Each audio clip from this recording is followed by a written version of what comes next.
What's up guys, and it's go time. Samsung has been doing a lot of stuff, finalizing some important things. Quite a big news week, I would say. The competition is gaining pace. This upcoming year seems to be even tougher for Samsung. So in the last video, we talked about the steroid Galaxy S10, aka the perfect Galaxy with 5G, 6 cameras, and a 6.7-inch display. And now we got even further crazy news on that. A new report published by GF Security says that one of the variants of the Galaxy S10 will have a 12 gigs of RAM and storage capacity of 1 terabyte. 12 gigs of RAM is for 5G. Pretty much all the 5G phones are expected to have more than 8 gigs of RAM. And on top of that, the Linux on DeX can turn your Galaxy phone a replacement for the desktop. So the RAM and storage will be put to good use. Other than the specs craze, the 5G Galaxy S10 is expected to have a ceramic back. We've seen this used in phones before, like the Essential phone. It's more scratch resistant than a glass and it offers a premium feel. This is going to be the first time that Samsung will offer a ceramic back with a flagship phone. So with the 5G Galaxy S10, this is also expected to happen. Now for the release date of the Galaxy S10 5G model, it is expected to come in spring, a little late than the usual 3 Galaxy S10 models, which are scheduled to be announced in February of 2019 along with the Samsung Galaxy F or the Galaxy Flex. Yes, speaking of Galaxy F, the foldable phone, as we move closer to it, the pricing leaks goes up. This time it is expected to go as high as $2,500.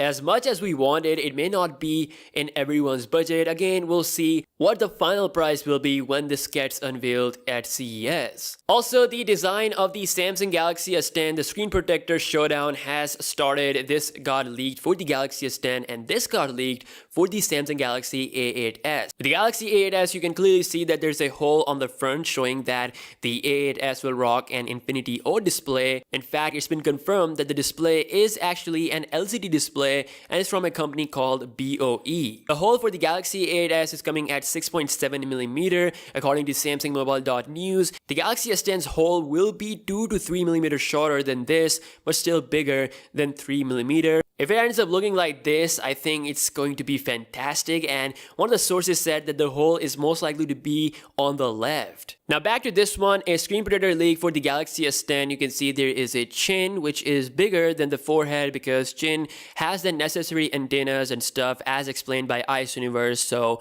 overall it still looks pretty damn good. This will allow the Galaxy S10 to score a 93.4% screen to body ratio, which is a huge leap from the Galaxy S9 design. And we cannot see a hole on this leaked screen protector, which is interesting, but it doesn't mean that it's going to be a new Infinity display because the front camera will work perfectly regardless of the screen protector. So Samsung will be using pretty much all of their display technologies on their phones in 2019. The upcoming Galaxy M series phones are set to be the first Samsung phones to have a notch. With the Galaxy A series, we're gonna see the Infinity O display, and same goes with the high-end phones. The Infinity O OLED display will be used for the Galaxy S10 models, and possibly, if we are lucky, we might see the new Infinity display with the Samsung Galaxy S10 5G Steroid Edition. Again, no confirmation or anything on that. Mostly everyone has their money on the Infinity O display, but this 5G version is shaping up to be a monster indeed. November is the month where Samsung will finalize the design of their Galaxy S10 models, and seems like they have finalized it because the new report has revealed that the displays for the Galaxy S10 families are entering in production. That means it is finalized, and Samsung better be quick with the Infinity O display on their phones because Huawei is releasing its own Infinity O display this month, in the month of December, which is almost upon us, as well as Lenovo. So the race to the Infinity O is indeed on, and let's see who's going to be the first one to do it. Another thing that is finalized is the camera specs. This is a report coming from South Korea that claims that Samsung has locked down the suppliers for the circuit boards which will be used for the Galaxy S10 cameras, and this decision has been made after the camera specification for the S10 were finalized. Now the main camera setup is expected to remain the same as the Galaxy S9, but there will be huge software AI changes, real-time HDR, and of course super wide-angle lens lens is coming to the game as well. So there will certainly be huge camera gains. The report also says that Samsung will produce 2 million units of the 5G model because 5G availability will be limited to certain regions, so its release is based on that. And for the back of the Galaxy S10, as we know this before, the cameras will be in horizontal orientation. The new version of Samsung Health shows that we have a horizontal camera setup on a rounded design that is similar to the Galaxy S series. So it's safe to assume that this could be the S10 look. Moving on to the US Galaxy S10 with Qualcomm Snapdragon 8150 processor has been detailed a little bit. We now know that it's going to rock 8 cores with a max clock speed of 2.8 GHz and is coming with 7nm process. This chip is expected to be announced in December, so I will make a video about that. The Samsung Galaxy S10 Plus has been confirmed in Russia with model number SM-G975F and SM-G975X NFD for the dual SIM. Also, next year, Samsung is going all in. All the Samsung phones are expected to rock the in-display fingerprint scanners. For the Galaxy A series and the mid-rangers, Samsung will be using optical fingerprint scanners, whereas for the S10 and the Note 10, Samsung will be using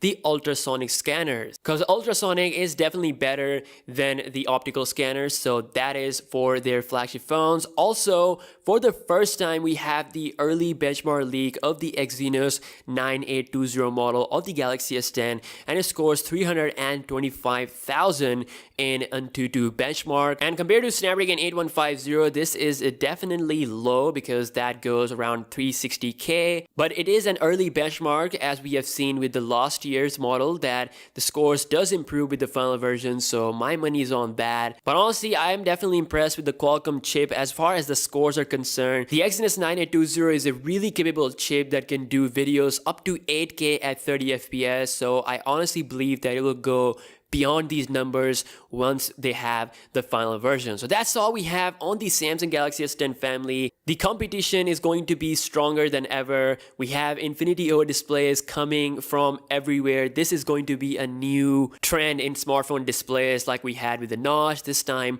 we'll see holes inside the display. Let's see who's going to be the first one and who's going to be the best one in this technology. And let me know your thoughts in the comment section below. I will catch you guys in the next one. Peace out.